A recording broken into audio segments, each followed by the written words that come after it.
ইরানের সামরিক শক্তির কাছে যেন বারবার ধরাশায়ী হচ্ছে যুক্তরাষ্ট্র। এ লজ্জার ভার বহন করতে পারবেন তো মার্কিন প্রেসিডেন্ট ডোনাল্ড ট্রাম্প? ইরানের আকাশসীমা লঙ্ঘন করে দেশটির বিরুদ্ধে পুনরায় আগ্রাসন ছড়ানোর পায়তারা চালাচ্ছে মার্কিন সামরিক বাহিনী।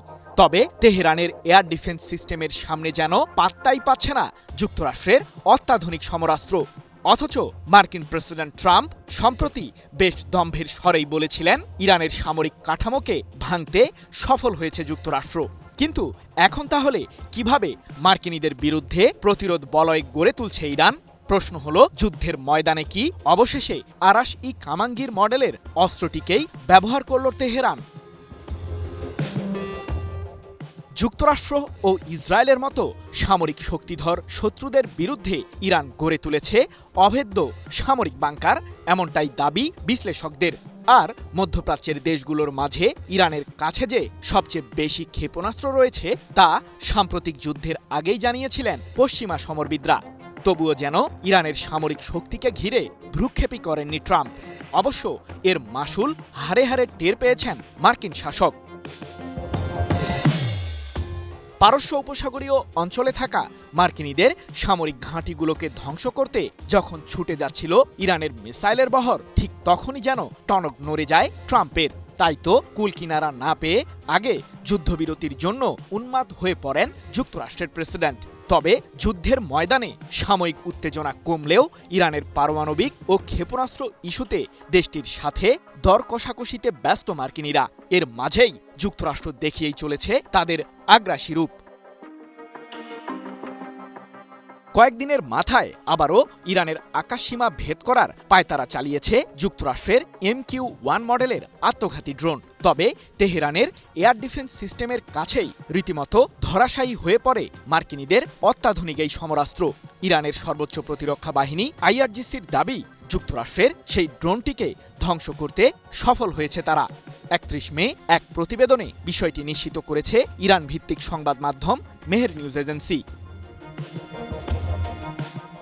কিন্তু হঠাৎ করেই আবারও ইরানের আকাশসীমায় প্রবেশ করল কেন মার্কিনীদের এই ড্রোন? ইরানের বিরুদ্ধে সামরিক উস্কানি দিয়েই চলেছে যুক্তরাষ্ট্র। সম্প্রতি হরমুজ প্রণালীর কেশম দ্বীপের কাছে যুক্তরাষ্ট্রের MQ-9 মডেলের একটি আত্মঘাতী ড্রোনকে ভূপাতিত করার দাবি করে তেহরান। মার্কিনীদের ওই ড্রোনটিকে ঘায়েল করতে ইরানের সামরিক বাহিনী ব্যবহার করেছে তাদের বহরের নতুন এয়ার ডিফেন্স সিস্টেম আরাশ-ই কামাঙ্গির, যা যুদ্ধের ময়দানে প্রথমবারের মতো ব্যবহার করেছে ইরান। বিশ্লেষকদের দাবি, ইরানের সামরিক স্থাপনাগুলোতে কয়েক মাস ধরে হামলা সত্ত্বেও মার্কিন ও ইসরায়েলি নতুন আক্রমণ প্রতিহত করার সক্ষমতা এখনও রয়েছে তেহরানের। এদিকে MQ-1 মডেলের ড্রোনটি দিয়েও ইরানের বিরুদ্ধে নজরদারি চালাচ্ছিল মার্কিন কেন্দ্রীয় কমান্ড। কিন্তু তেহরানের এয়ার ডিফেন্স সিস্টেমকে ফাঁকি দেওয়া যে যুক্তরাষ্ট্রের জন্য অত্যন্ত দুঃসাধ্য ব্যাপার তা হয়তো ভুলেই গিয়েছিল মার্কিনীরা। তবে নিজেদের সামরিক শক্তি দেখাতে মোটেও গড়িমসি করেনি ইরান। প্রশ্ন হলো, আরাশ-ই কামাঙ্গির ঠিক কতটা শক্তিশালী?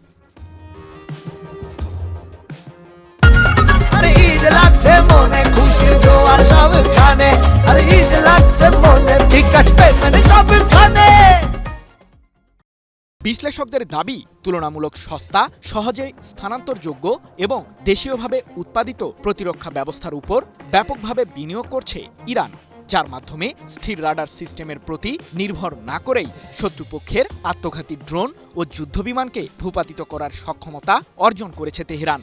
আরাশ-ই কামাঙ্গির মডেলের নতুন এয়ার ডিফেন্স সিস্টেমটি দিয়ে যুক্তরাষ্ট্র ও ইসরায়েলের স্টিলথ প্রযুক্তির যুদ্ধবিমান ভূপাতিত করতে সক্ষম ইরানের সামরিক বাহিনী। তবে এর অপারেশনাল রেঞ্জ প্রসঙ্গে বিস্তারিত কোনো তথ্য প্রকাশ করেনি তেহরান। সৃজন মাহমুদ, নিউজ 24।